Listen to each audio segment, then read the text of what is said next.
In today's video, I'm going to teach you how to change the locale and time zone in Google Sheets.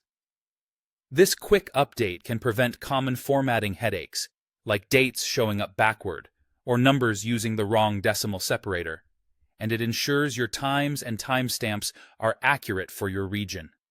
Start by opening your Google Sheets document. At the top, click on the File menu in the toolbar.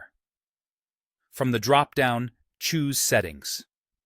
This opens the Sheets Settings window, where you control how the spreadsheet interprets regional formats and time. In the Settings window, look for the Locale section. This is where you set the country whose conventions you want the sheet to follow. The locale determines how Google Sheets formats numbers, dates, and currencies. For example, in some countries, dates are written as month, day, year, while in others, it's day, month, year. Likewise, decimal separators can be a dot or a comma, and currency symbols change with the locale. Pick the country that matches the data you're working with, or the audience that will read the sheet. If you collaborate with people in different regions, it can help to agree on one locale so everyone sees consistent formatting. Once you've selected the country that fits your needs, move to the Time Zone section in the same window.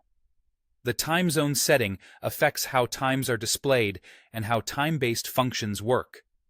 Functions like now and today, as well as timestamps entered by add-ons or scripts, rely on this setting. Choosing the correct time zone ensures your schedules, deadlines, and time comparisons line up with your actual local time. If your team spans multiple regions, pick the time zone that makes the most sense for your workflow and reporting. When you're satisfied with your choices, click, save, and reload. Google Sheets will refresh the document to apply your new locale and time zone. After it reloads, take a moment to confirm the changes. Check that dates appear in the right order, that numbers show the expected decimal and thousands separators, and that currency symbols look correct. If you use time-based formulas or timestamps, verify that times reflect your selected time zone. That's it. With the locale and time zone set, your spreadsheet will interpret and display your data consistently, reducing confusion and preventing costly mistakes.